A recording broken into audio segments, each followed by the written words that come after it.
Hey everyone, so our next medicine is aluminium hydroxide.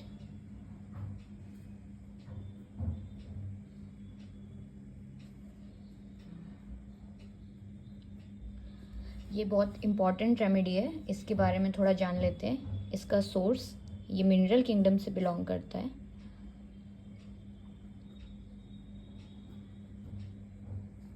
Prover doctor Hahnemann prover है इसके।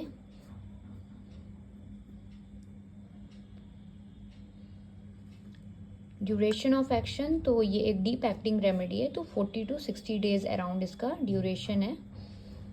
Miasm, ये antipsoric and antipsychotic remedy है। Antipsoric and antipsychotic.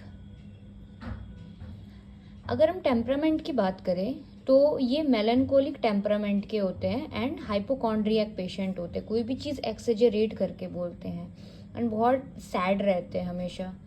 Melancholic and hypochondriac.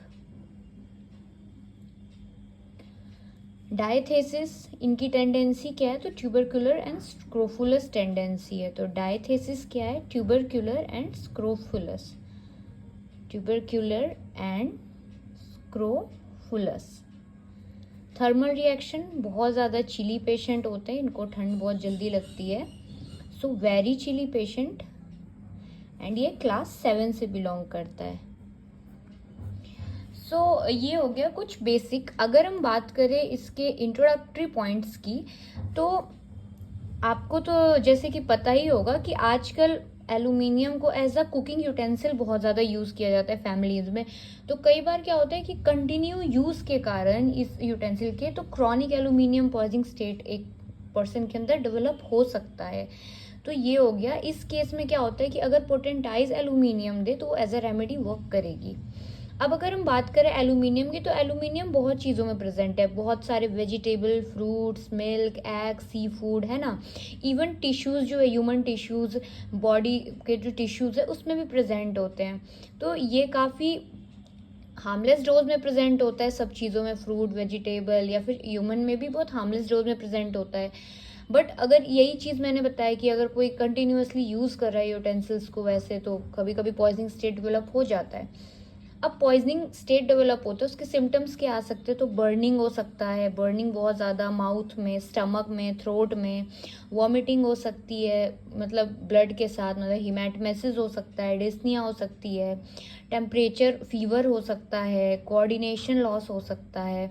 तो ये हो गया।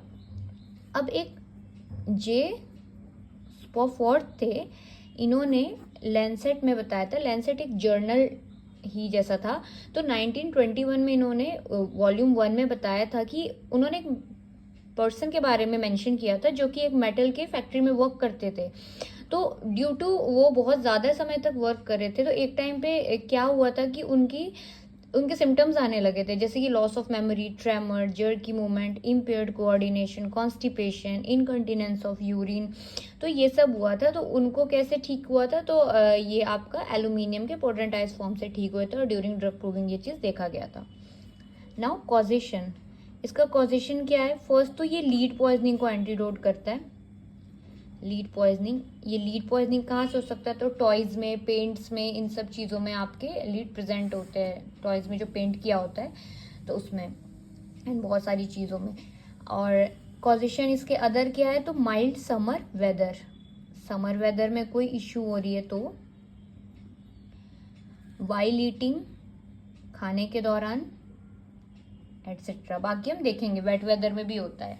कॉन्स्टिट्यूशन देखें तो इसका पेशेंट का अपीयरेंस कैसा होता है, तो एलुमिना के पेशेंट जो होते हैं वो बहुत ज़्यादा ना ड्राई होते हैं, ड्राइनेस देखा जाता है उसमें, बहुत मार्क्ड होता है, थिन होते हैं, डार्क कॉम्प्लेक्शन होता है, और बहुत सेडेंट्री हैबिट वाले लोग होते हैं जिनको काफ़ी समय से कोई तकलीफ होती है, क्रॉनिक एलिमेंट के साथ होते हैं ये लोग। टेम्परामेंट हाइपोकॉन्ड्रियक है ही। अगर हम इसके मेंटल स्टेट का बात करें तो इसमें बहुत ज़्यादा वीकनेस देखने मिलता है, लॉस ऑफ मेमोरी देखने मिलता है, एंड इवन एक इसमें बहुत इंपॉर्टेंट लाइन है कि अगर वो खून या नाइफ अगर देख ले पेशेंट, तो उसके दिमाग में ऐसे आइडियाज़ आने लगते हैं कि वो अपने आप को मार दे। तो इस टाइप का कि सीइंग ब्लड और a knife she gets horrid idea of killing herself though she avoids the idea. सोचती है बट फिर वो आइडिया को हटा देती है कि ये क्या सोच रही हूँ बोल के, बट ऐसा हो रहा होता है। बाकी एप्रीहेंसिव होती है, मेंटल सिम्टम जो है मॉर्निंग के समय बहुत ज़्यादा बढ़ जाता है, एंड पीविश होती है। सो ये हो गया। अब इसकी गाइडिंग सिम्टम देख लेते हैं हम लोग।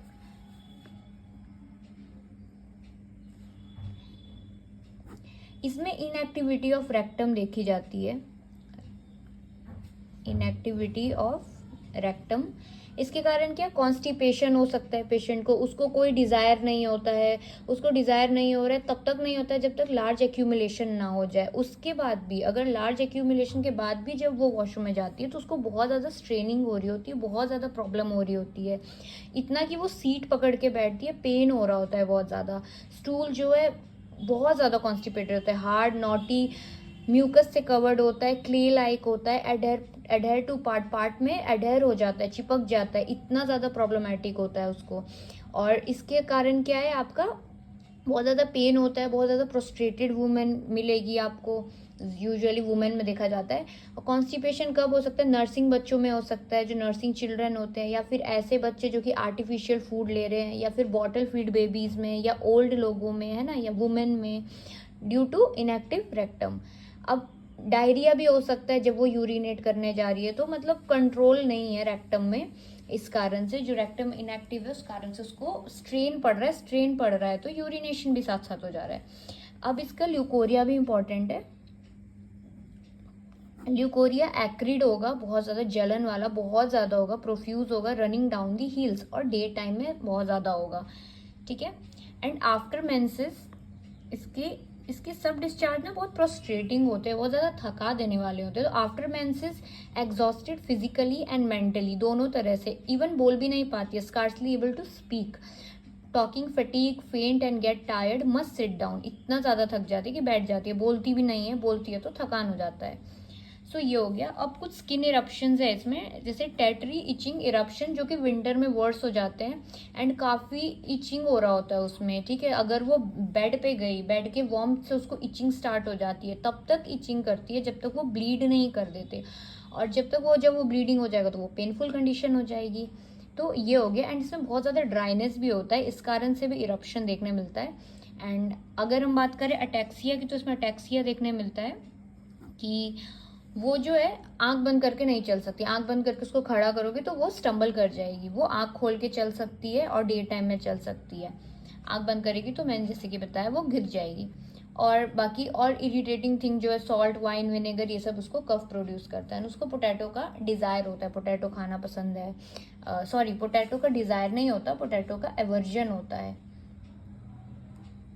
तो ये हो गया। इनडाइजेस्टिबल थिंग का डिज़ायर होता है, जैसे चॉक, क्लोव, इन सब चीज़ों का। अब अगर पेशेंट आपके पास आएगी आपके क्लिनिक में, तो कैसी आएगी? अगर कोई पेशेंट आ रही है जो फीमेल डिसऑर्डर लेके आएगी, जैसे कि पेशेंट आएगी वो बोलेगी मुझे जो पीरियड हो रहा है वो बहुत ज़्यादा जल्दी हो रहा है और बहुत ज़्यादा कम फ्लो हो रहा है, तो ये है। और अगर ब्लड का कैरेक्टर आप पूछोगे तो बोलेगी पेल कलर का है, ज़्यादा ब्राइटिश रेड नहीं है, पेल कलर का है, एंड काफ़ी ज़्यादा चिड़चिड़ी होगी, मेलनकोलिक होगी, हाइपोकॉन्ड्रियक पेशेंट होगी। एंड जो बताएगी जब भी मुझे पीरियड होता है मैं बहुत ज़्यादा फ्रस्ट्रेटेड हो जाती हूँ, मैं बात भी नहीं कर पाती है, मुझे बहुत ज़्यादा थकान हो जाती है, ना मैं सोचना चाहती हूँ ना मैं फिजिकली वर्क करना चाहती हूँ, तो ये चीज़ बताएगी।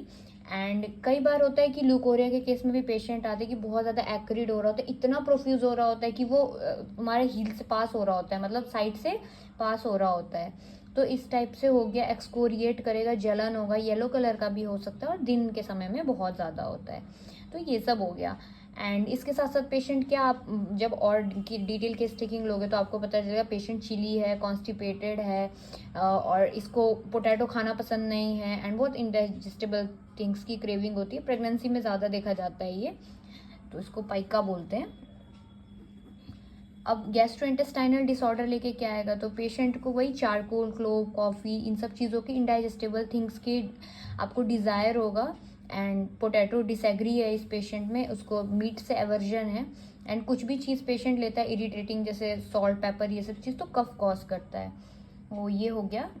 अब कॉन्स्टिपेशन का मैंने बताया, इनएक्टिव रेक्टम है तो उसको स्टूल पास करने में प्रॉब्लम होगी, और बहुत ज़्यादा वो ऑलिव्स टाइप के स्टूल होंगे, बहुत ज़्यादा हार्ड होंगे, एंड ये सब चीज़ें हैं। अगर हम कंपैरिजन देखें तो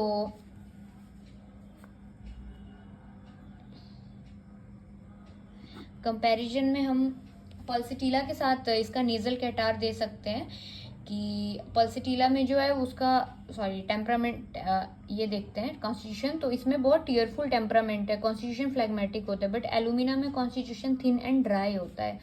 एंड पैरालिसिस की बात करें तो क्यूरेर जो मेडिसिन है उसमें एक्सटेंसर बहुत ज़्यादा अफेक्ट होता है फ्लेक्सर के मुकाबले, बट एलुमिना में क्या होता है कि एक्सटेंसर और फ्लेक्सर दोनों ग्रुप ऑफ मसल्स का पैरालिसिस हो जाता है।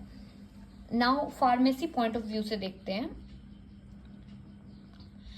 यूजुअली एलुमिना जो है वो कंबाइंड स्टेट में होता है, तो अगर जैसे ज़्यादातर आयरन के साथ अगर कंबाइन करने की बात कर रहे हैं हम, अगर कंबाइन होता है तो इस केस में क्या होता है कि सबसे पहले इसका डिकम्पोजिशन करते हैं, इसको बॉइल्ड वाटर में करें तो एलुमिना जो होता है एक फाइन वाइट पाउडर होता है, इसको टच करोगे तो ये सॉफ्ट टू टच होता है, कोई ओडर नहीं होता है, टेस्टलेस होता है, इनफ्यूजिबल होता है, इनसॉल्युबल होता है वाटर में।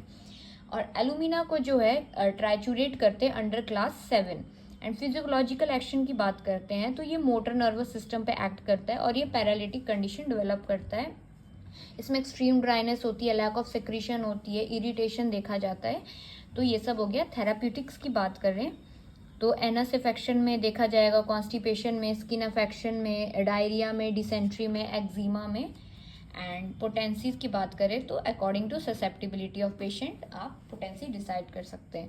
विद दिस मैंने एलुमिना के बारे में बताया। अब आप जब बुक रेफर करोगे तो जो कुछ अगर सिम्टम्स बच रहे हैं तो वो आपको समझ आ जाएंगे, याद हो जाएंगे। With this thank you.